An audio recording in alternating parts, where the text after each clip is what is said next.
बिस्मिल्लाहिर्रहमानिर्रहीम। आज हम अरबिक कुरानिक ग्रामर में अम्र व नही का फ़ेल पढ़ेंगे। ये फ़ेल की किस्म है कि जिसके अंदर एक में अमर जो होता है उसका मतलब होता है किसी को हुक्म देना, नहीं का मतलब होता है किसी को रोकना।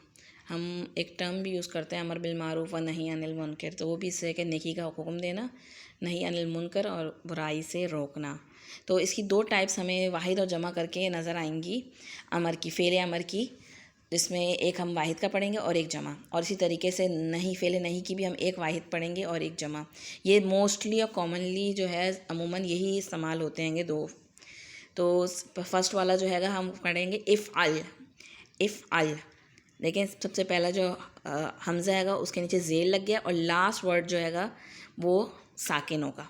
फर्स्ट लेटर के आगे नीचे ज़ेर होगा और लास्ट वर्ड आखिरी जो लेटर होगा वो साकिन होगा। इफ़ अल कर। आप अपने हाथ को सामने स्ट्रेट करके और एक उंगली निकालें और ऐसे जैसे किसी को हुक्म देते हैं ना, जैसे छड़ी चलाते हैं, उस तरह से आप इफ़ अल कर अपनी उंगली से ऊपर से नीचे कर इफ़ अल कर, ताकि आपको याद रहेगा ये फ़ेल अमर रहेगा। और फिर आप सेकंड वर्ड जब बोलेंगे आप अपना जामा का सीगा तो अपनी चार उंगलियां खोलें, इफ़ अलू करो। देखिए इसमें भी लास्ट लेटर जो है वो साकिन है और फर्स्ट लेटर जो है पहला हर्फ जो है उसके नीचे ज़ेर लगी हुई है। तो इफ़ अल कर, इफ़ अलू करो, यानी इफ़ अल सिंगुलर के लिए, वाहिद के लिए इस्तेमाल हो रहा है, किसी एक से कहा जा रहा है कि कर ये काम और हुक्म हैगा। और इफ़ अलू करो यानी तुम सब करो, तुम सबको हुक्म हैगा, जमा का सीगा आएगा। तो इफ़ अल कर, इफ़ अलू करो। इसी तरीके से आप नहीं में अगर आप देख लें तो बस ला साथ में लग जाएगा, ला तफ़ल मत कर, ला तफ़लू मत करो। आप अपने हाथ को इशारा कर लें, जैसे मना करते हैं किसी बच्चे को, आप यूँ करके सिंगल उंगली से ला तफ़ल मत कर और ला तफ़लू मतलब पूरा हाथ को हिला लें मत करो, ताकि आपके जहन में बैठ जाए कि ये नहीं कहेगा सही है, मना करने का आएगा। तो ये चार आएंगे एक साथ ले लें अमर और नहीं के। इफ़ल कर, सिंगल उंगली से हाथ को ऊपर से नीचे करें, इफ़ल कर, इफ़लू करो यानी तुम सब करो। ला तफ़ल मत कर यानी सिंगल बंदे से कहा जा रहा है मत कर, ला तफ़लू मत करो यानी तुम सब मत करो। अब इसकी थोड़ी सी अगर बोलचाल में देख लें, हम किसी से कहें इफ़ल कर तो वो क्या कहेगा, सौफ़ अफ़लू, अनकरीब मैं करूँगा। देखिए हमने अफ़लू कहाँ पढ़ा था, मुतकल्लिम में पढ़ा था। अफ़लू हमने मुतकल्लिम में पढ़ा था, सौफ़ अफ़लू अनकरीब मैं करूँगा। किस में पढ़ा था हमने मुतकल्लिम में, इसका फर्स्ट लेटर चेंज हो रहेगा आ, तो हमने ये मज़ारे में पढ़ा था। आपने मज़ारे में पढ़ा था ना, यफ़अलू यफ़अलूना, तफ़अलू तफ़अलूना, अफ़अलू नफ़अलू, तो ये वही अफ़अलू हैगा। तो इफ़अल क्या कोई हुक्म दे रहा है कर, तो वो क्या कहेगा, सौफ़ अफ़अलू अनकरीब मैं करूँगा, करता हूँ अच्छे से। और इफ़अलू तुम सब करो, तो सौफ़ नफ़अलू अनकरीब हम करेंगे। अब ये अफ़ की जगह नफ़ लग गया, नफ़अलू। देखिए इसके आखिर में जो है ये फ़ेल मज़ारे जो है इसके आखिर में लाम पेश लू है, लेकिन जो इफ़अल और इफ़अलू है इन दोनों के आखिर में साकिन हैगा। तो ये साकिन बता रहा है कि ये फ़ेल आमर है। ठीक है, साकिन जो हैगा वो फ़ेल अमर रहेगा, और जो नहीं है उसके आगे उससे स्टार्टिंग में ला लगा होता हैगा, ला का मायने ही नहीं होता हैगा। तो ये फ़ेल अमर और नहीं की मिसालें आएंगी। और इसी तरीके से हम दूसरे लेटर भी देख लेते हैंगे। ये हमारा है फ़तह का, हमने पढ़ा था फ़तह यफ़तहू, ठीक है। और उसमें फ़ेल मज़ारे क्या पढ़ा था, यफ़तहू यफ़तहूना, तफ़तहू तफ़तहूना, अफ़तहू नफ़तहू, अफ़तहू था। अब यहाँ पे हमज़ा के नीचे ज़ेर लगी है, इफ़्ताह खोल, इफ़्ताह खोल, यानी किसी से कह रहे हैं दरवाज़ा खोलने को, कहना इफ़्ताह खोल, इफ़्तहू खोलो, इफ़्तहू चार उंगली से करें, इफ़्ताह सिंगल उंगली से ऊपर से नीचे इशारा करें, इफ़्ताह खोल, इफ़्तहू खोलो यानी तुम सब खोलो।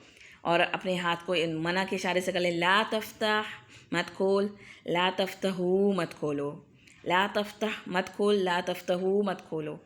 हमें बस थोड़ा सा दिमाग में इसको बिठाना आएगा प्रैक्टिस करके, तो ये कुरान मजीद में जहाँ आएगा तो हमें इसका तर्जुमा समझ में आ जाएगा, हमें खुद से तो बनाने नहीं आएंगे।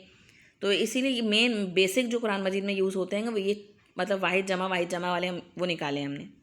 इसकी भी थोड़ी सी मिसाल देख लें हम। इफ्ताह किताब यानी किताब खोलो, अपनी किताब खोलो। तो अब जवाब क्या देगा बंदा, जवाब देने वाला, अफ्ताहुल किताब, मैं किताब खोलता हूँ। ठीक है, अफ्ताहुल किताब, ये अफ्ताह आ रहेगा, ये देख लें जो फ़ेल आमर है उसके स्टार्टिंग में ज़ेर है और लास्ट में साकिन है। और जो फ़ेल मज़ारे नॉर्मल जो हमने पढ़ा था अफ्ताहू नफ्ताहू, उसके स्टार्टिंग में ज़बर होता है और लास्ट में पेश होता है।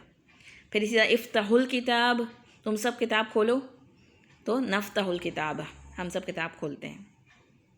ठीक है।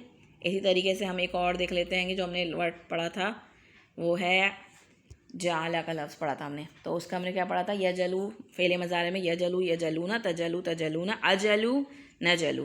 तो यहाँ पे इजअल बना, इजअल बना, इजअलू बनाओ।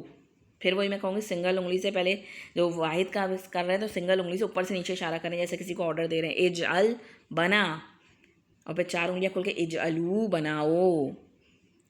थोड़ा सा अपने हाथ को हरकत देंगे, हरकत में बरकत होती है कि तो दिमाग में अच्छी चीज़ बैठ जाएगी। और अगर कोशिश नहीं करेंगे, ट्राई नहीं करेंगे, तो फिर वो कितनी आसान चीज़, हलवा भी हो ना तो वो भी फ़ायदा नहीं देगा अगर बंदा खाए ना उसे। तो इजअल बना, इजअलू बनाओ, ला तजल मत बना, हाथ का इशारा करें नहीं कैसे, ला तजल मत बना, ला तजलू मत बनाओ, यानी आप ज़्यादा लोगों से कह रहे हैं। और नीचे देख लें इसकी बोलचाल में, किसी को आप कह रहे हैं इजल बना, तो वो क्या कहेगा, सौफ़ा अजलू, अनकरीब मैं बनाऊँगा। और फिर इजअलू बनाओ, यानी तो ज़्यादा लोगों से कह रहे हैं तो कह रहा है सौफ़ा नजलू, अनकरीब हम बनाएंगे। इंशाल्लाह समझ में आ जाएगा, बहुत मुश्किल नहीं हैगा। सिर्फ याद रखें जो फ़ेले मज़ारे में हमने सीखा था उसमें स्टार्टिंग में हमज़ा थी ज़बर के साथ, और लास्ट लेटर जो था उसके साथ पेश था, ठीक है, अजलू नजलू। लेकिन ये जो फ़ेले अम्र है इसके स्टार्टिंग में ज़ेर होगी और लास्ट लेटर जो है इसका साकिन होगा, इजअल, इफ़अल, इफ्तह, तो लास्ट लेटर में साकिन है और फर्स्ट लेटर जो है इसका वो ज़ेर के साथ आएगा। और जो इसकी जमा होगी तो इजअलू, लाम व पेश लू हो रहा है यहाँ पे, इफ़अलू, लाम व पेश लू, इफ्तहू, हा व पेश हू, तो पेश आएगा लेकिन साथ में आखिर में वाव, लास्ट लेटर जो है वो साकिन ही होगा। तो बस ये वाव जो साथ में लग रहा हैगा, वाव मद्दा, तो इससे पता चल रहा हैगा कि ये जमा का सीगा आएगा।